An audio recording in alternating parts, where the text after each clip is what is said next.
Vacation സമയത്ത് family, friends, കസിൻസൊക്കെ ആയിട്ട് എവിടെയെങ്കിലും ട്രിപ്പ് പ്ലാൻ ചെയ്യുന്നുണ്ടെങ്കിൽ ഈ വീഡിയോ നിങ്ങൾക്ക് ഹെൽപ്ഫുൾ ആയിരിക്കും. ഇപ്പം തന്നെ സേവ് ചെയ്ത് വെച്ചോളൂ. കൊച്ചിയിൽ നിന്ന് ഒരു 1.5 ഹവേഴ്സ് റൈഡ് മാത്രമേ ഉള്ളൂ ഈ ഒരു പ്ലേസിലേക്ക്. അതുപോലെ തന്നെ ഒരുപാട് ദൂരമൊന്നും ട്രാവൽ ചെയ്യാതെ നമുക്ക് ഫാമിലി, ഫ്രണ്ട്സൊക്കെ ആയിട്ട് അടിച്ചു പൊളിക്കാൻ പറ്റുന്ന ഒരു പ്രോപ്പർട്ടിയാണിത്. ആൻഡ് ആൾസോ ഇതൊരു ട്രഡീഷണൽ പ്രോപ്പർട്ടിയാണ്. മോർ ദാൻ ഒരു 20-25 പീപ്പിൾസ് വരെ അക്കോമഡേറ്റ് ചെയ്യാൻ പറ്റും.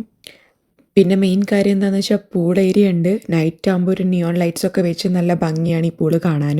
അതുപോലെ തന്നെ പൂളിൻ്റെ അടുത്തായിട്ട് തന്നെ സ്പീക്കേഴ്സ് സെറ്റ് ചെയ്ത് വെച്ചിട്ടുണ്ട്. അതുപോലെ തന്നെ എനിക്ക് ഏറ്റവും ഇഷ്ടപ്പെട്ട ഒരു കാര്യം എന്താണെന്ന് വെച്ചാൽ ഇവിടെ ഫുൾ ഗ്രീനറിയാണ്. നല്ല പീസ്ഫുള്ളായിട്ട് ഇവിടെ ഇരിക്കാൻ പറ്റും. അതുപോലെ തന്നെ ഒരുപാട് സ്ഥലമുണ്ട്. അതുകൊണ്ട് കുട്ടികൾക്കൊക്കെ വരുന്ന സമയത്ത് അവർക്കൊരു പ്ലേ ഏരിയ ഉണ്ട്. വലിയ പ്രോപ്പർട്ടി ആയതുകൊണ്ട് തന്നെ നമുക്കൊരു ഇവൻറ്റ് ഹോസ്റ്റ് ചെയ്യാൻ പറ്റും.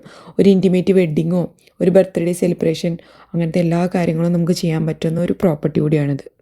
സോ പ്രോപ്പർട്ടി വരുന്നത് കോതമംഗലത്തുള്ള കുടജാത്രി ഹോംസ് ആണ്. ഫോൺ നമ്പർ ഞാൻ കൊടുത്തേക്കാം. വേണ്ടവരൊക്കെ ഒന്ന് കോൺടാക്ട് ചെയ്തോളൂ.